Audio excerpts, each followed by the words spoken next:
Yes, record started, and we are going to connect to Facebook. Okay.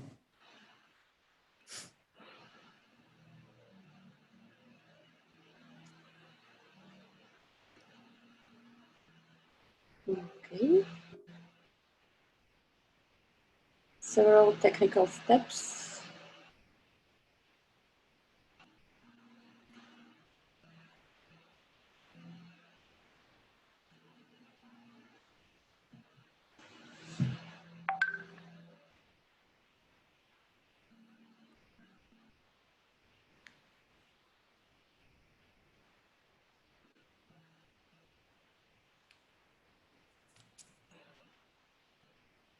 Yes, the process is proceeding. Perfect.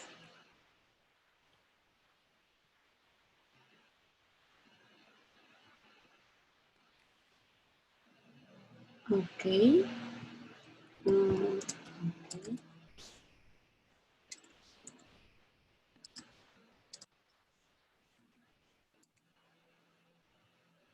Perfect.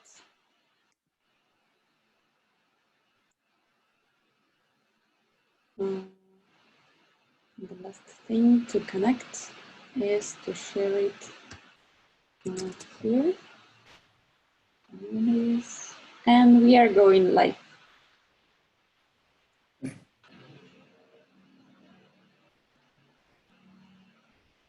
Connection.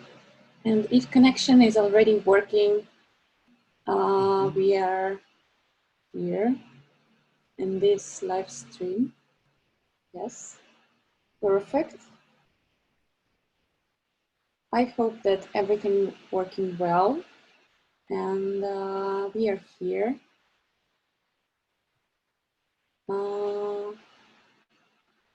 Yes, yes, yes, yes. Do you want to share photography, or do you want me to? Or I can do it. I can do it. Okay. Hi to everybody who decided to join us today. And today our geography is between Venice, Italy, Moscow, Russia, and Israel. And today we have an interview and a wonderful opportunity to speak with Moshe Vollach, the winner in land art section. And we continue the series of our interviews with overall winners of 4 teams, Arte Laguna Prize. And yes, that's great that we have this opportunity to speak with people, to speak with great artists who participated and won this competition. That's great. And today, Moshe will tell us about his art, his way of thinking, his way of doing, his way of getting inspired, his methodology and techniques and medias in which he's working. Moshe, hello. hello. Yeah. And as always, I'm starting from the question, was it difficult to decide with which work to participate in Arte Laguna? And was it difficult to apply? What was your experience and why you decided to show your artwork in this competition? Okay, so it starts like I executed an artwork named 31 Cubes in June 2016. And I was looking for platforms to exhibit this artwork. Mm-hmm. And since I'm not connected to any gallery that can promote me, and this is a message to young artists, besides doing art, you have to work on promoting and dedicate time to promote your artwork. And today it's much easier than it used to be 30 years ago, because now we have the social media, we have Professor Google, and we can Google and find calls in the internet and exhibitions that we can find suggestions to participate. And I was Googling for land art, because my artwork is land art project. And that's the way I found about Arte Laguna Prize. That's great, amazing. And then I applied for the 13th edition. Uh-huh. You don't know. Okay. 13th edition, and with the same artworks that I applied now. Mm-hmm. And I was passing the first selection, but not the second one. Ah. Okay. Now, since I'm stubborn and I'm persistent and I believe in my art and in my ability, Mm-hmm.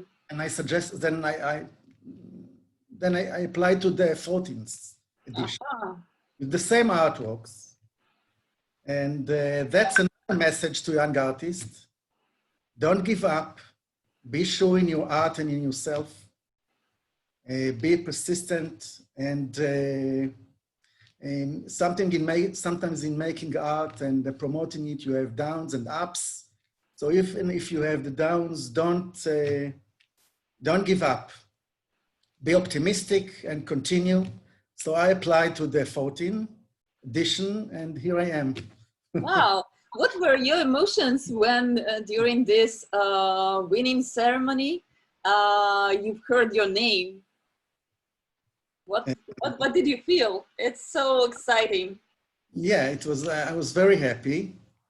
I had a feeling that I'll be one of the 4 overall winners,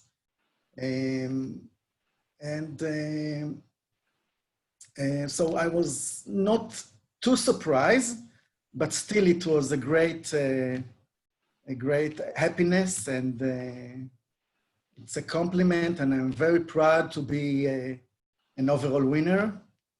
And again, I would like to thank to the jury, to the wonderful team of Arte Laguna Prize, and to the other artists that participate with me in this edition.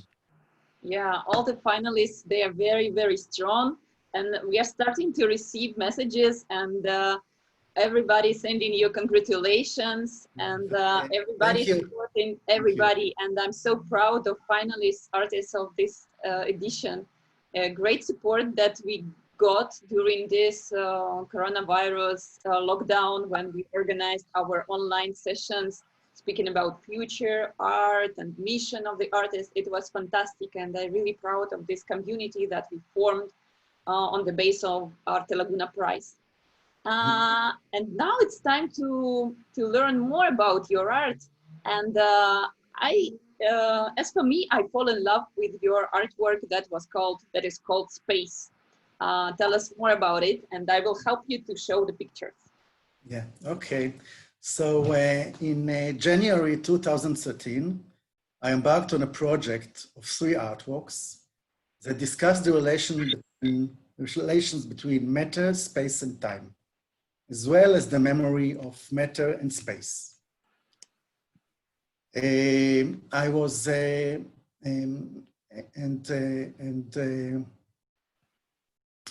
I had an idea visiting the Israeli Museum. I saw 2 artworks. One is this one and another one, which triggered me. And thinking about it, I placed an unauthorized conceptual artwork in one of the most prominent halls of the Israeli Museum in Jerusalem. And the hall includes, it's the hall of international 20th century artwork, which includes artworks of artists like Dan Flavin, Richard Long, Robert Morris, Eva Hesse, Mona Khatoum, and many other great artists. And when I was visiting there, and I saw those 2 artworks. The first one is Joseph Albers. It's a painting. It's a 2-dimensional artwork. And by colors and perspective, Albers succeeds to create an illusion of a space that really pulls us inside. Mm-hmm. Nearby, there was another painting, another artwork of Lucio Fontana. The Lucio Fontana really succeeded to create a space behind the front canvas. He made 3 cuts in the yellow canvas, and the visitor can see the real space behind it within the artwork. So these artworks became triggers for you to produce your own artwork, right? Yeah, yeah. And then I had an idea to go one step ahead and consider the whole space of this hall between the ceiling, the floor, and the 4 walls as an artwork.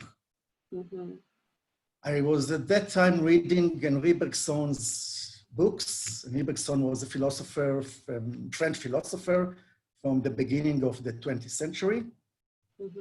And he was talking about time. He had a special, he was talking about the times that he calls him durée. Now, durée is different than the physical times that we know and Einstein was talking about. And he connected the 4th dimension, the time, with the other 3 dimensions. According to his perception, the space, in this case, the space of the whole, is not only what we see now, but it's all the accumulated memories of this space along time axis, present and future. Let's imagine. Excuse me, tell us what happened with this artwork. How this artwork appeared in the museum hall and for how long it was there. Yeah, okay, I'll continue and explain the steps when I reach to it. Yeah. So imagine that we have 2 eyes in the corner of the room, which is, for example, A4 picture, and those eyes observe and see everything that happened in this hall from the day that the museum was built. All the curators that passed there and decided which artwork will be exhibited. All the museum team, the visitors that were visiting them, the artists, and all the interactions and everything that happened there during the time. And that's my artwork.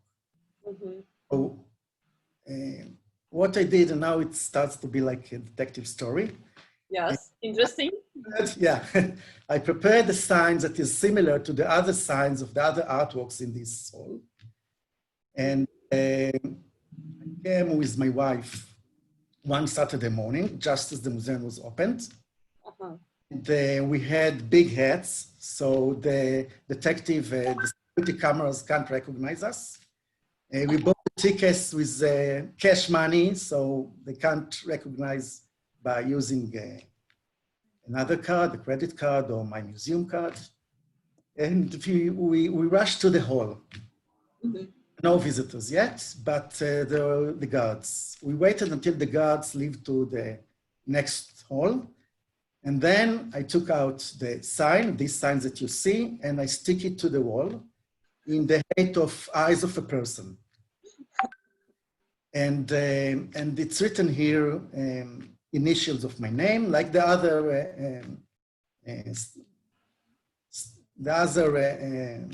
information about signs on the other artworks. It's my gift, the name is Space, it's gift of the artist to the museum. And even the catalogic number is the same like the other artworks with 999 in the end. And I say that this work is the first of a series of works by the artist discussing the concept of space in modern art, mainly based on Henri Bergson's perception of space.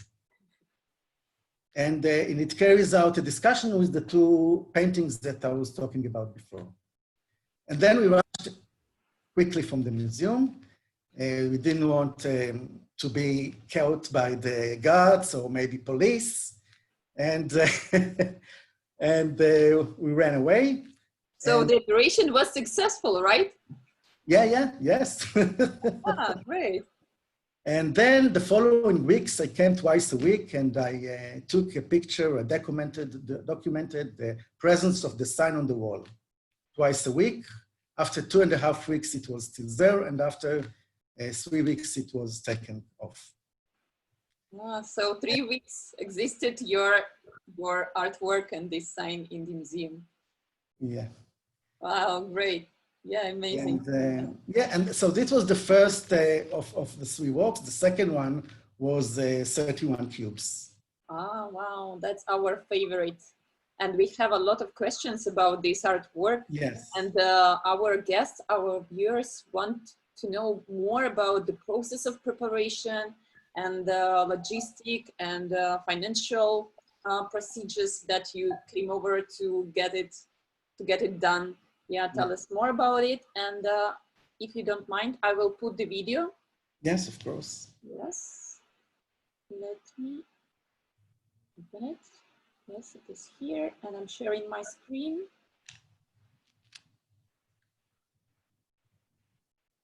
And that's... So it's an artwork that talks about relations between matter, space, and time, and the memory of matter and space. It took me even more than 3 years to solve the technical, the logistic, and the financial problems involved in such a project.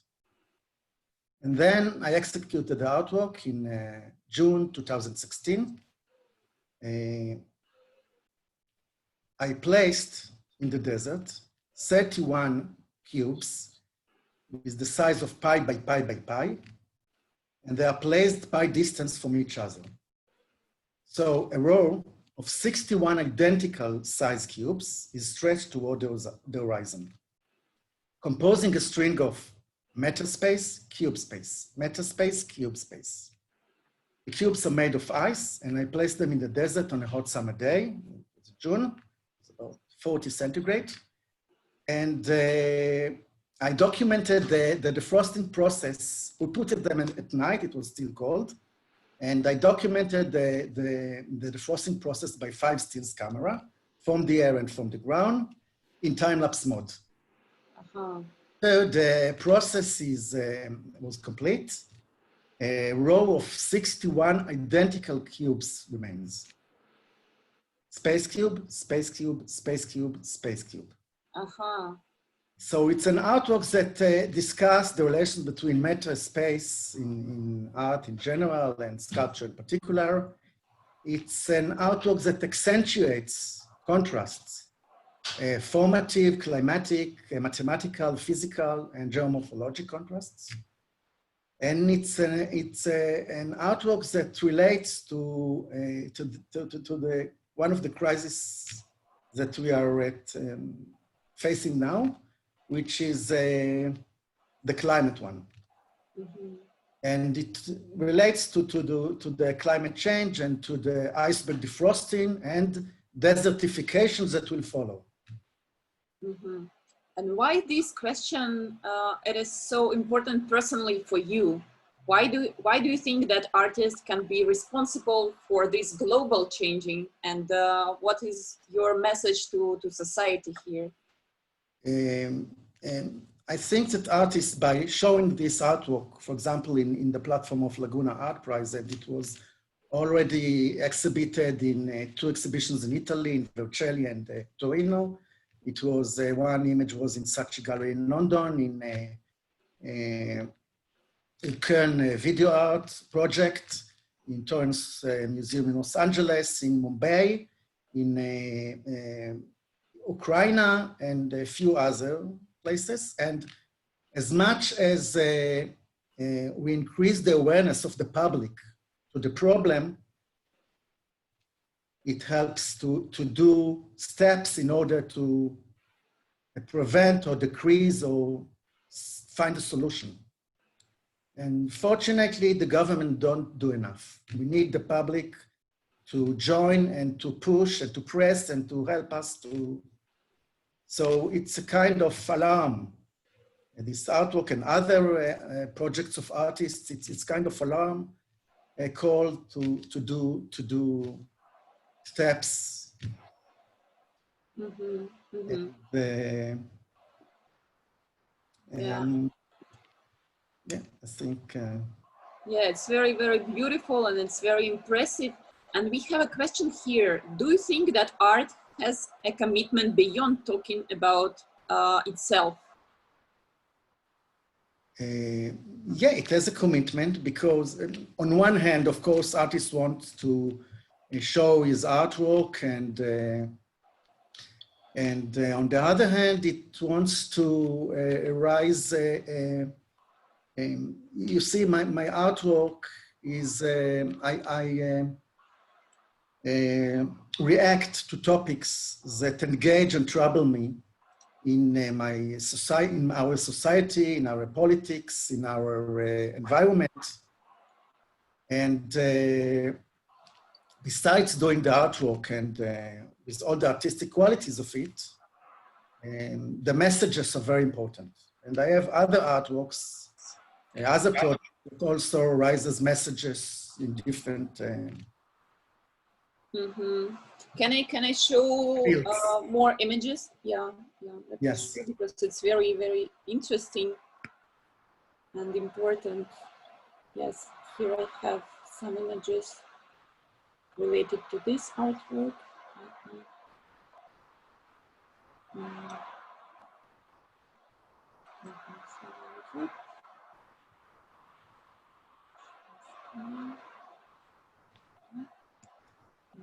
Here we have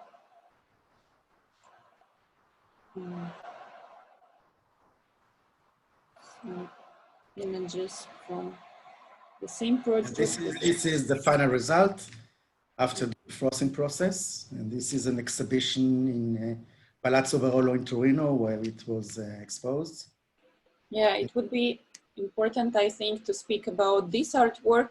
Yeah, when I was exhibiting in Vercelli, the curators was Margarita Lever-Rosenberg and Carla Cruzio. And there were two spaces in this exhibition. One was in Studio Deci, and where the 31 cubes was screened on a wall. And another place, another location was in San Vittorio Chapel. It's a chapel that it's not religious anymore. And the artwork was placed, it's a photograph of one of my sculptures in the size of 3 meters and high and 1 meter wide. And the sculpture itself, it's a wall 7 meter high. 7 drawers are coming out of the wall. Mm-hmm. The drawer is inside the wall and 2 sets outside. And in each drawer there is earth from another part of Israel. And in the middle, planted a sabre cactus. Now, in the middle drawer, there's I mixed earth from the mountain of Jerusalem from both sides of the green line. Now, the green line is the line of 67 that was the border between Jordan and Israel. And by mixing the earth from both sides of the green line, it's my hope for a situation where 2 countries for the 2 people on this land, the Israel and the Israelis and the Palestinians, we live together, one in each his own country, in neighborhood and friendship. Mm-hmm. It has a message, and I hope that one day.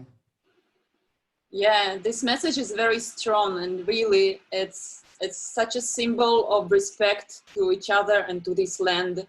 Yeah, and I really appreciate that artists can do this, can try to offer this message, this solution to politicians, and somehow to change the situation. That's very important, and that is such a responsibility of an artist. What do you think about how much artists should be involved in these processes, and how much artists can change the situation? What do you think? You already have a lot of experience. You are the most experienced artist from our finalist group, I think, one of. What you can say? Again, as I mentioned before, I think that involvement of artists in different issues in this world, again, helps to arise problems and to try to call the public to come together and do, when even a small action of one individual, when it comes together, it can make a big difference and can make a big change. So every little action can help to promote ideas which can serve our planet. Okay, let's move to further questions. And we also have a question about your daily art routine. What books do you read? What movies do you see? What, I don't know, philosophical movements you prefer? Because reading your biography, I found such a great list of philosophers and actors of art world. It is Duchamp, Man Ray, Brancusi, Rauschenberg, Cage, Malevich, Fontana, and a lot of philosophers also. What is your daily art routine? Tell us. Okay, so since I'm an artist that deals with ideas, and conceptual artists, and conceptual art focus on the idea, then I do a lot of thinking until I have the idea for a project or for an artwork. And a lot of my daily routine is consuming art. And consuming art, I mean reading a lot of art literature, artist books, art philosophy books, essays, taking courses in art history and philosophy and other kind of courses, going a lot to museum, galleries, and all this information and knowledge that I collect is the raw material for my artwork. So this consuming of knowledge is the main thing in my routine. And about the way an idea comes out, I can say that again, when I have a trigger, or when I get a call or find a call in the internet, or when I am invited to exhibit in an exhibition, there's a lot of bubbling and a lot of this, a big discussion between me, myself, and the subject. And sometimes it takes days, sometimes it takes weeks, sometimes it takes months, and then eureka, and there's explosion. And when it happens in a fraction of seconds, I see the image of my artwork, and it comes to me in the right, the vision comes to me in the right medium, and accompanied with the ideas that builds this artwork, and many times also with the text. I write all the text to my artworks, and it all comes in a second. And for me, this, there are two steps in my art, art productive process. The first stage is having the idea, and the second one is executing it to a formal or an image that will be a sculpture or video art or documentation. And this first step for me is, it's the most emotional, and it takes a lot of energy. And it's the most difficult for me. Mm-hmm. Involved a lot. And then I make experiments and try to find the right materials or the right methods and the right technology to take this artwork, this idea, and make it into a formal artwork. Mm-hmm. And luckily, I should say that until now, Yes. all final artworks came to me exactly as I saw them in my imagination, in my mind eyes. So you realized your concept, your dream. So you completely It's not a dream, it's my imagination. Imagination, okay. See my mind eyes, I see the artwork, image of it, the ideas around it, and then I have to make something of it that... Related to this, I have a question here. Do you Yes. prefer symbol or metaphor in your work? Sorry? Do you prefer symbol or metaphor in your work? I think it's both. Mm-hmm. It's both. Some works are symbolic, some has metaphors, and it depends on the artwork. Mm-hmm. And also a question, okay, you work with sculpture, video, documented performance, photography. Which medium fits which concept? How you decide which medium you will use for each concept? Again, when it happens to me instinctively, like I said before, when I see in my imagination the artwork, it comes to me in the right medium. So when I was thinking about 31 cubes, it was of course a land art that it's been in documented video, and Okay. We have very important question that will be interesting for, I think, for a lot of our guests of our online stream.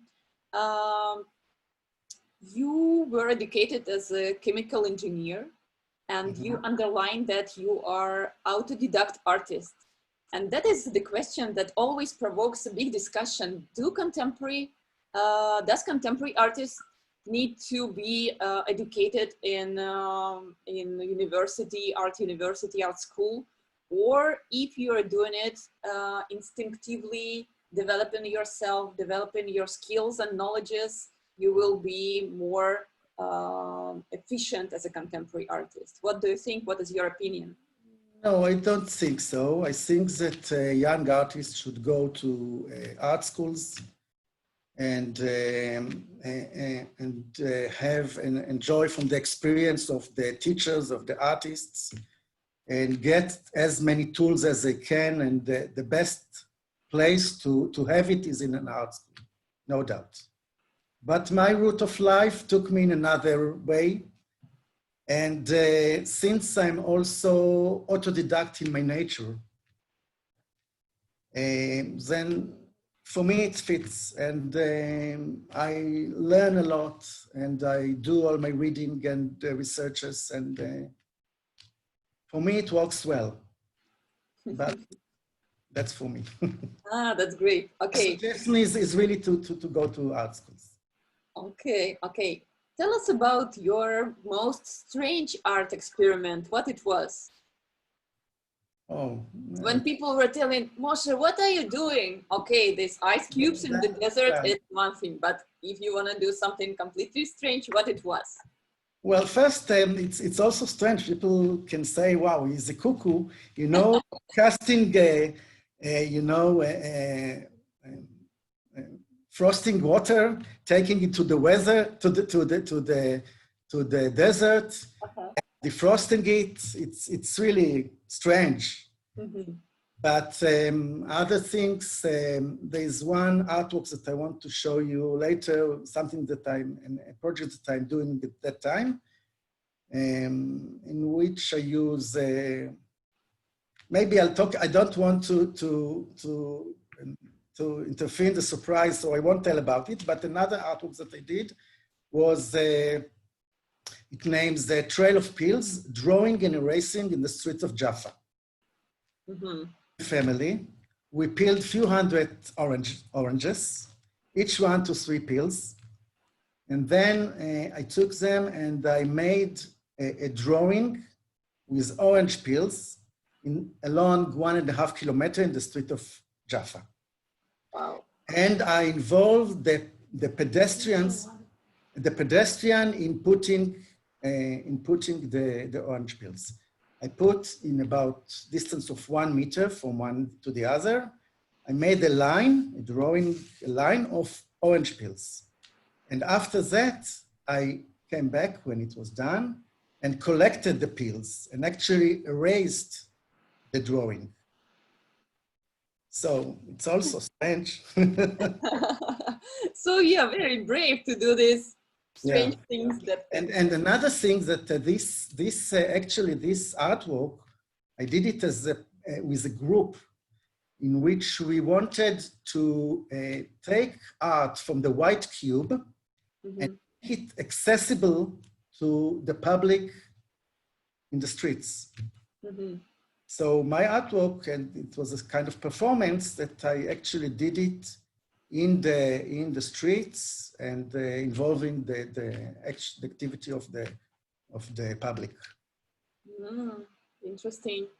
And we have a question about difficult part in artistic practice. What obstacles do you meet during production and exhibiting artworks? What is the difficult part and how you manage to solve it?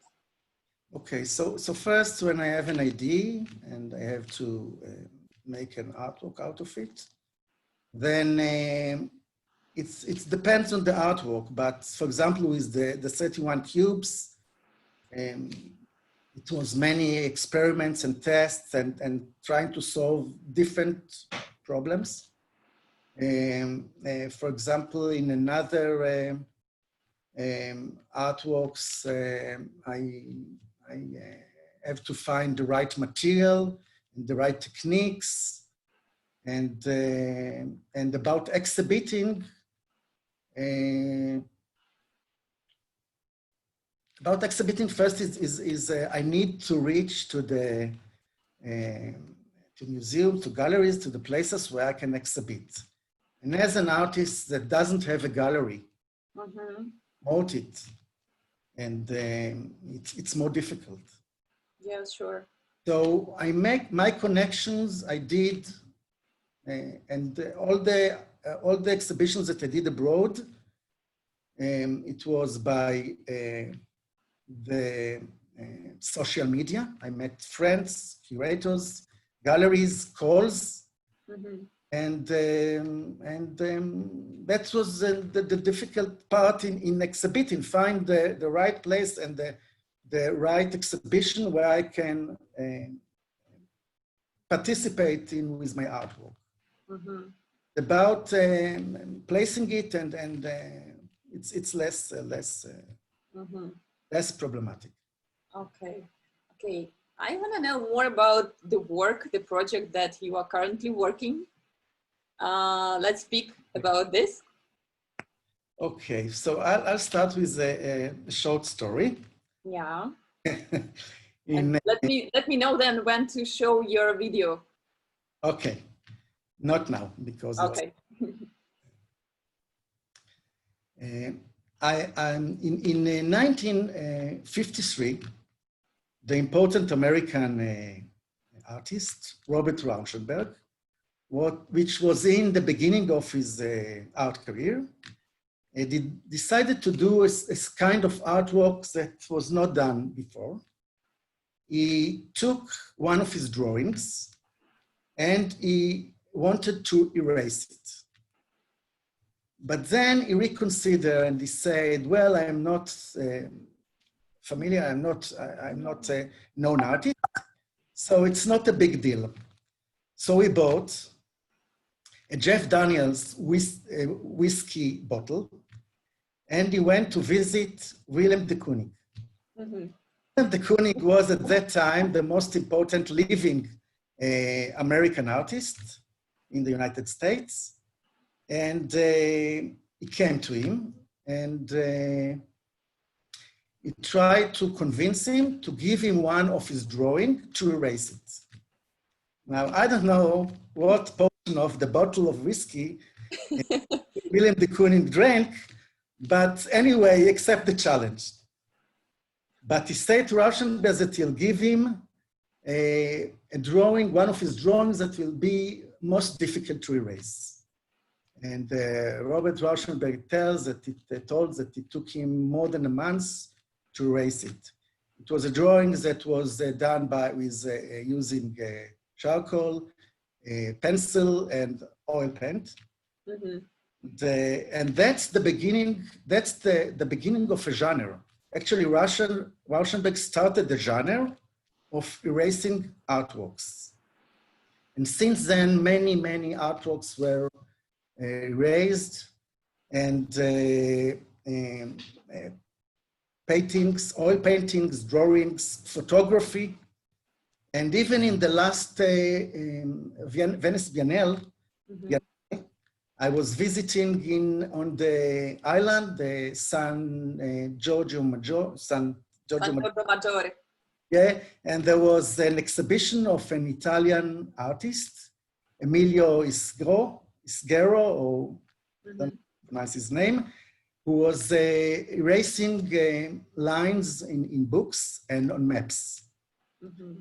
It was a wonderful exhibition. All the walls were covered with erasing and large erasing papers from books, and extraordinary. But a subgenre of erasing is self-portrait erasing. And I should say that in erasing artwork, first you make, there's a drawing or a painting, and then in the second stage, you erase it. Now, in my artwork, I go 2 steps backwards, Mm-hmm. and I erase my image from the mirror before drawing it. Wow. Now you can show it's a teaser. Actually, the idea is 3 years old, and in the last 3 years, again, about the steps, and in the last 3 years, I made several experiments to find the right mirror and the right solvent and the right materials to erase it. It should be done slowly, without damaging, or without, it should be green, ecological, mm-hmm. not harming the assistants that work with me. And it should be slowly and gradually. Okay, let's see. Finally, I found that I even used light acid like Balsamia acetico de Modena. Wow. Which is has an acidic value. But finally, I found out that lemon juice gave me the best result. Yeah, it's citric acid, it's lemon juice, and you can show it's a teaser. It's now in the last step of editing, and it's a teaser that shows the beginning, the middle, and the end of the project, the documentation.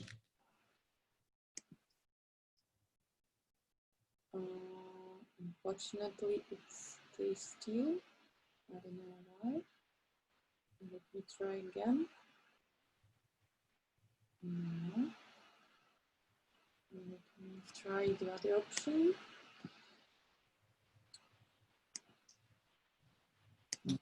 Do you want me to try to share? Yeah, it's better you will try to share. Okay. Let me close it. Yeah, unfortunately, my computer is very fragile with memory. Stop share. Okay. Okay, now can I? Yes.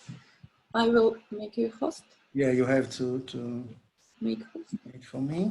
Host. Yes. Oh, wait. Now I'll try again.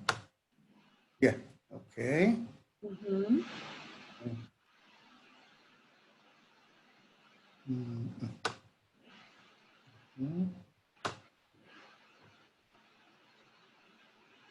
Now this is the video.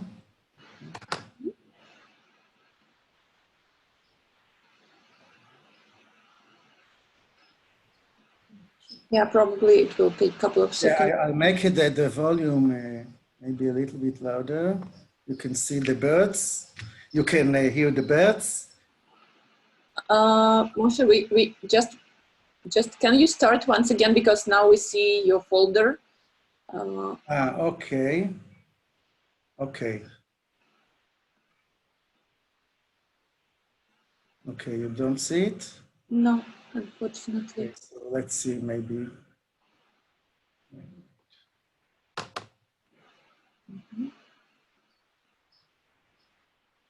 Yes? Can you see it? Not yet. Not yet? Okay, so wait.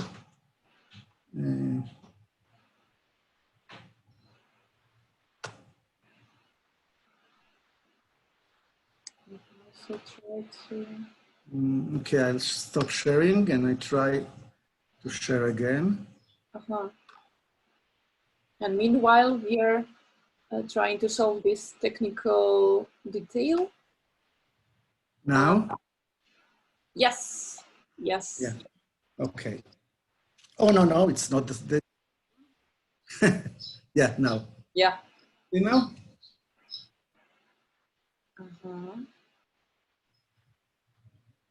Actually, I accelerated during the Corona. Maybe I'll let you, let me see. Let me see if on Facebook we have the same picture. It's okay now? Yes, yes, yes. So you have this mirror. Yeah, and this is the assistants. That's the final result. And this is, the assistant is my daughter. And as you see, she also wear the 95 mask Yes. now during the Corona. I accelerated the experiments during the Corona quarantine. And I finished the experiments and I executed the artworks during the Corona quarantine. So you have a great assistant. It's so great when all the family involved in art practice of one family member. We saw a lot of examples of husbands and wives helping each other, of children helping parents, and that's fantastic. And also even home animals, pets are also helping.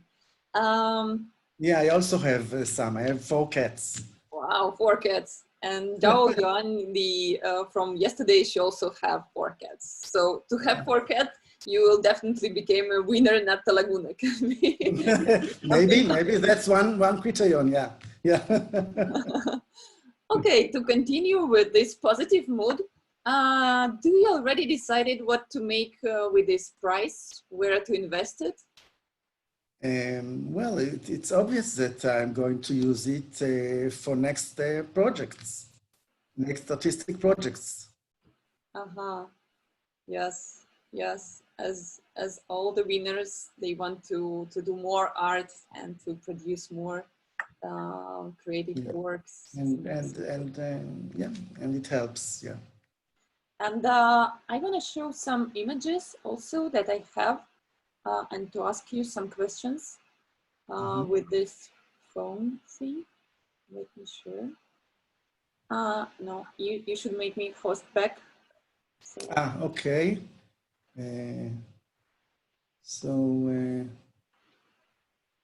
How do I do it? I stop sharing, no.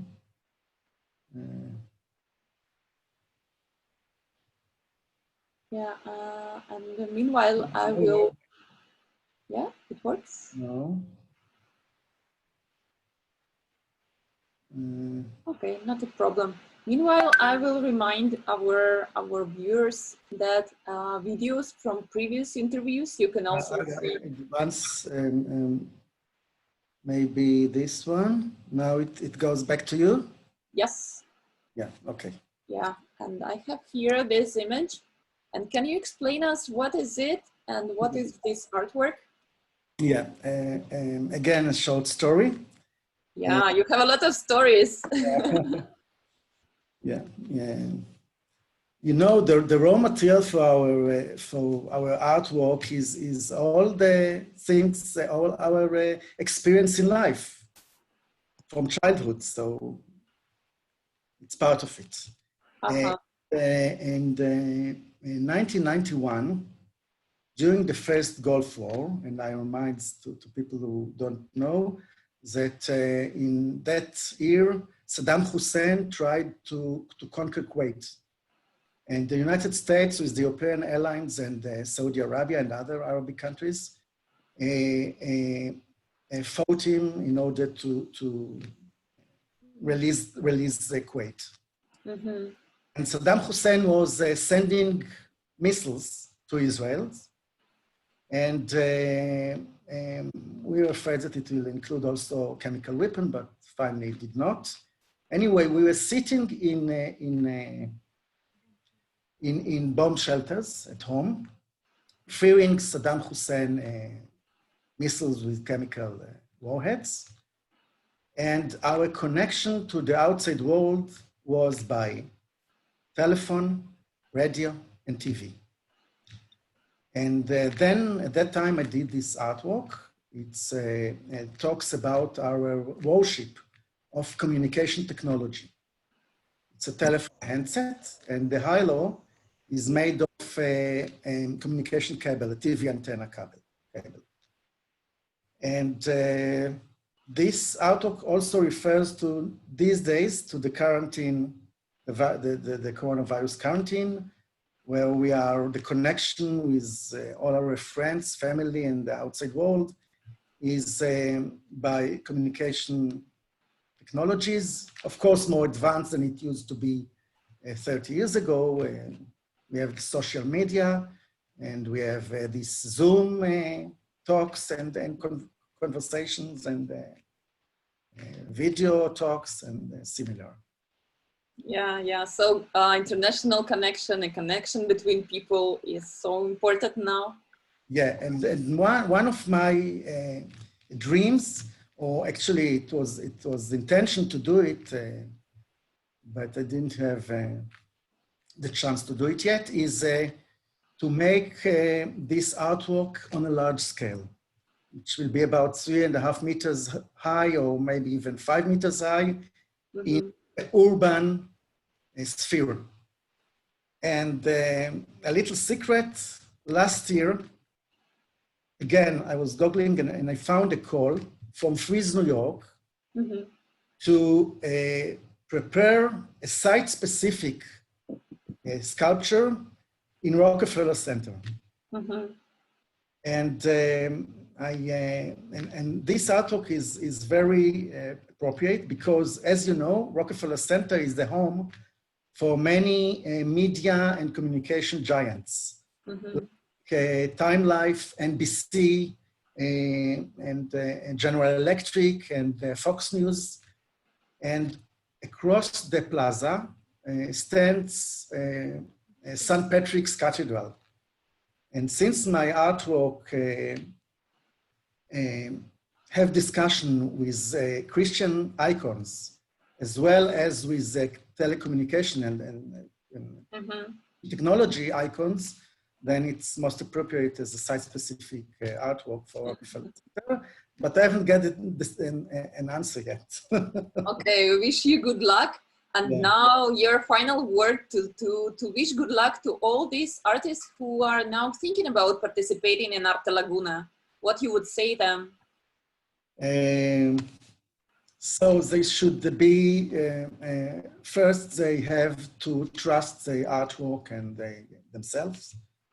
They have to, again, be patient, be optimistic.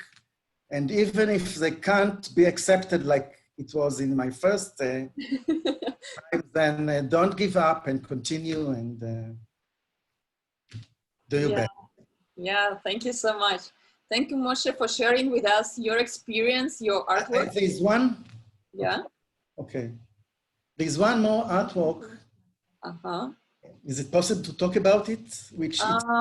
I think that we should move to the final part. Unfortunately, we are not so reach in time. Okay.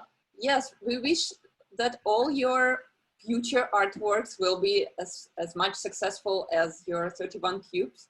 And we are having here comments from your colleagues, from artists. They are very admired with your artworks, with the process that you do in reaching your artwork in reality. And thank you so much for participation. Thank you so much for sharing your experience. And I will remind those who missed our first interviews that all the videos you can find on Arte Laguna page in Facebook. And also, I think we will publish on YouTube channel of Arte Laguna. And tomorrow we will continue with Primas Jeza, the artist who won in section of design. He's also one of the winners, and tomorrow we will continue the same time. And pre-applications are now open with big discounts, so artists, please participate.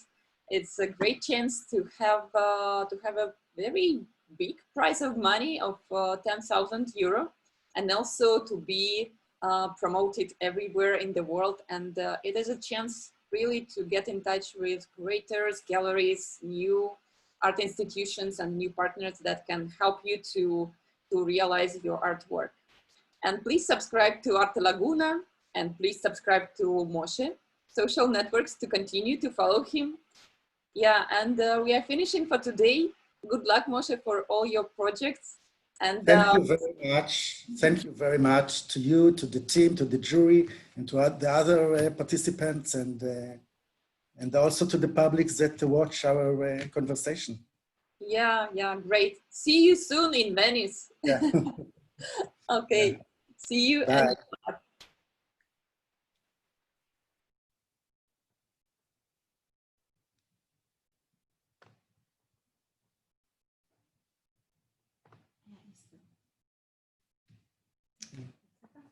And בסדר.